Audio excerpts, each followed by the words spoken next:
الشيطان الرجيم بسم الله الرحمن الرحيم الحمد لله وكفى والسلام على عباده الذين اصطفى أما بعد. Dear brothers and sisters in Iman, tonight we have the final lecture of the series of 10 lectures on self-building.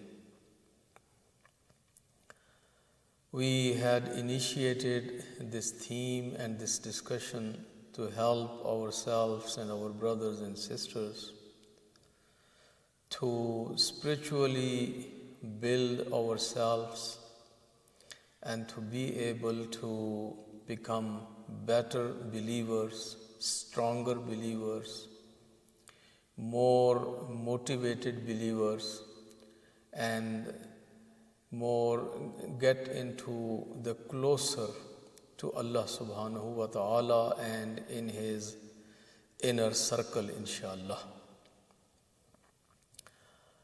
The last part of our discussion was a manual of self-building, and it was takhliya and tahliya, and we are concluding it tonight on tajliya. Takhliya was emptying out ourselves in a way that all those bad habits and bad practices, we should get rid of those. And we should abandon all those bad routines or bad habits or bad practices. We have had a detailed discussion about that. Then tahliya, we had to adopt good habits and good practices.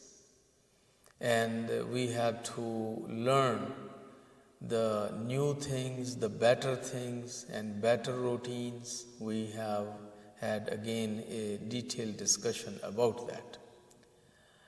Now tajliya is basically after building ourselves, now we have to demonstrate our ability and our this whatever we have learned to ourselves, and also we have to contribute to those who are around us. In Islam, when it comes to learning, it is taught in the very beginning that whatever you are learning, you should learn with the intention that after learning you will pass it on to others and you will teach. So today you are a student, but get ready for tomorrow when you will be a teacher. So whatever good we learn, whatever beliefs or practices, whatever we learn, we are supposed to pass it on to others. We are supposed to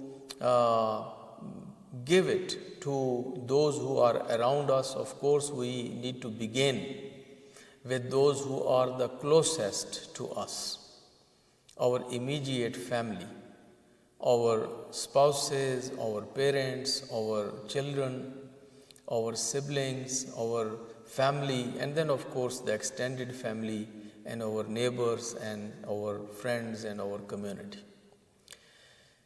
When Allah subhanahu wa ta'ala asked His final prophet, Muhammad al-Mustafa sallallahu alayhi wa alihi wa sallam, to begin preaching to people, He revealed the ayat in Quran, وَأَنذِرْ عَشِيرَتَكَ الْأَقْرَبِينَ, that you must warn first to your relatives and those who are near in kin with you. And in that context, we always talk about da'wat dhul ashira, that Prophet organized a meeting with his relatives and then he spoke with them, and this is how Prophet made sure that the first people who get the message from him should be his own family and his own tribe or his own extended family. Tajliya means that whatever we have learned so far in this discussion, in akhlaq, in spirituality, in morality, in ethics, in values, now after learning and practicing and putting those in practice, now we should try to engage with our family and our friends and motivate them, help them, take some time to work with them. Sometime it has been seen that when people become pious, then they start withdrawing themselves from the family and from the friends, and they just abandon their family or their friends because now they have become pious, they are very God conscious, they are God fearing, they are muttaqi people, they just don't want to mingle with those people who are not that muttaqi, who are not that God conscious. This attitude is not appreciated in Islam, this is not positive, this is not appreciated, and this is not the appropriate way to use your taqwa or your piety. Matter of fact, when you have become person of taqwa and you have alhamdulillah adopted some good akhlaq, now it is your turn and your time to pass it on and take some people under your wings, become their mentor, become their guide, become their teacher, become their inspiration, and inspire them and work with them and uplift them with you. It is in your own interest that it will help you, first of all, to excel in your own abilities, in your own knowledge. When we teach, actually, that is the time when we learn. By teaching, you master the subject. If you only learn as a good student, you will forget. Sooner or later, very soon you will forget. But if you teach the same material and the same subject for some time, the chances are that now you will not forget that information. Similarly, when you will teach all this, what you have learned in self-building for yourself, and now if you will teach that to your children, to your spouse, if you share with your elders and your friends and neighbors and people in community, then you will master the subject, and these things will get more firm in your own heart and in your own mind. That's one thing. That's part of tajliya. The other thing is, sometimes what happens that when some people are able to accomplish something and they improve and they get better, then they lose the patience with other people. And they think that now other people, they look down on other people. Or instead of building them, they break them. That is also discouraged, and we have many riwayat from A'imma Ahlul Bayt alayhimus salatu wassalam and Messenger of Allah Muhammad Mustafa sallallahu alayhi wa alihi wasallam, that you are not supposed to break people, you are supposed to build people. So if there are some people who are less than you, then you don't look down at them, don't shame them, don't humiliate them, and don't ridicule them. Be a good mentor, be an inspiration for them, uplift them, teach them kindly, nicely, and give them hope that one day they will be as good as you are, or even they will go ahead than you and they will become better than you. So this is what we have to do after we build ourselves. We have to become murshid, we have to become guide, we have to become director, we have to become teacher, we have to become instructor, and take hands of others and put them on the path. When we will do that, as I said, we will master the subject. Also, we will have more people of similar values around us. It will make an environment where we will be also safe. Now we have all good people around us, people of taqwa, people of akhlaq, people of high values and moral values and better values. So when we will have more people of that kind around us, it will help us to remain on our track. It will help us to remain focused and keep going in the same direction. And we will never feel that it's only me that who pray, it's only me who fasts, it is only me who cares about halal and haram, it's only me that who do this and that, and all these people around me, unfortunately, they are not like that. And then shaitan comes and whispers and he says, if everybody else is like that, then why are you different? So instead of remaining one person or a minority, engage with others and bring them also on your path. It will strengthen your spirit. It will strengthen your own spirituality. It will give you chance to master the subject. It will increase the positive power and the positive people around you, and it will make the environment, and it will give you sawab also. And when you will put other people on this path of nur and path of guidance and in the path of taqwa, and when you will connect them with your Lord, when you will connect them with your Prophet, when you will connect them with your imams and imam of the time, then you will have the high rewards. Then you are working for Allah, you are working for the Prophet, you are working for your imam. Then they will give you raise.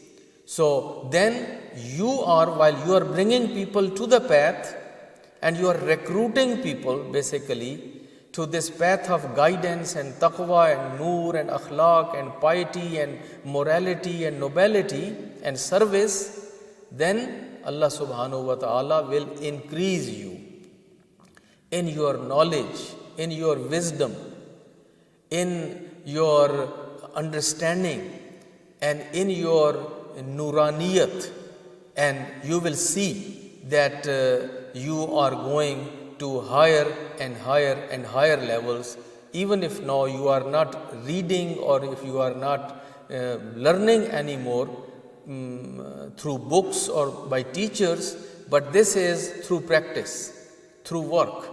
You are increasing and you are going forward. So this is something which is very important, that a person after building himself or after building herself, after learning knowledge, after learning akhlaq, morality, taqwa, all this should now engage with family, with friends, with community, and with others in society, and become a source of guidance and a source of bringing people toward the right path. And that is the final thing. When we get that into that, then inshallah we are firm. So normally some of our senior teachers were used to say that when you see someone who is only practicing and doing some good actions and doing some good things, that doesn't mean that this person will always be doing like that.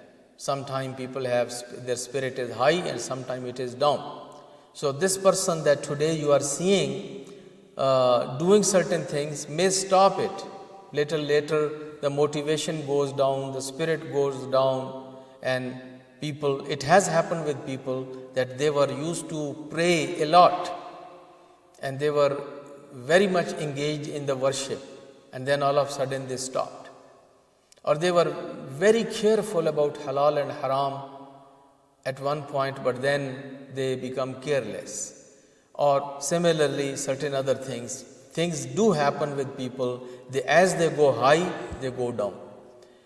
But if you see someone teaching others, guiding others, working with others, and bringing them on the right path and on the path of Noor and Nooraniyat and Akhlaq and morality, this person is now firm. And the chances are that he or she will remain firm and will continue doing that, because this is the highest level of ilm and taqwa and spirituality. So when we are not content only with our own self and our own practice, but actually we are now bringing others into this. And then because we are leader, we are guide, we bring other people here, then we become the bani, we become the what you call inviting people, we become pioneers of that mission, we become the builders, we become the people who set the foundation for others. Then the chances are that we will not abandon that foundation which we built. And it also gives us more sense of responsibility that in front of all those people to whom we were preaching and guiding, because then we feel ashamed that I was used to call them on this path, and how can I do the otherwise, or how can I abandon? So when you start al-amr bil maroof, an-nahi anil munkar, calling people toward good, calling people toward justice, calling people toward peace, calling people toward akhlaq, makarimul akhlaq, then this call and this kind of engagement makes you now to also uphold yourself and practice and mind yourself and mind your own words and mind your own akhlaq and mind your own business. So it is another way of making yourself firm, that you go and bring other people in as your people, that you are their guide, you are their leader. And the reward and the Noor and Nooraniyat will be added to your own akhlaq and your own self-building. So my brothers and sisters, this was all which I wanted to share with you in this last lecture very briefly. We will close these Thursday night lectures by this lecture tonight. We will inshallah start these lectures on Thursday nights after the break of Muharram. Inshallah, we will send you the notification, we will send you the email, and we will let you know when we will start these Thursday night lectures again. We are praying for all of you and hoping that you will also remember us in your prayer. Particularly remember this center, Baitul Ilm, and all those brothers and sisters who are working here tirelessly to keep it open, and those who are helping to keep all these activities going. They are working hard to get ready the center and everything for Muharram Majalis, inshallah. And just stay tuned and keep following the emails and the messages. Inshallah, they will inform you about the details of our Muharram program very soon. Wassalamu alaikum wa rahmatullahi wa barakatuh.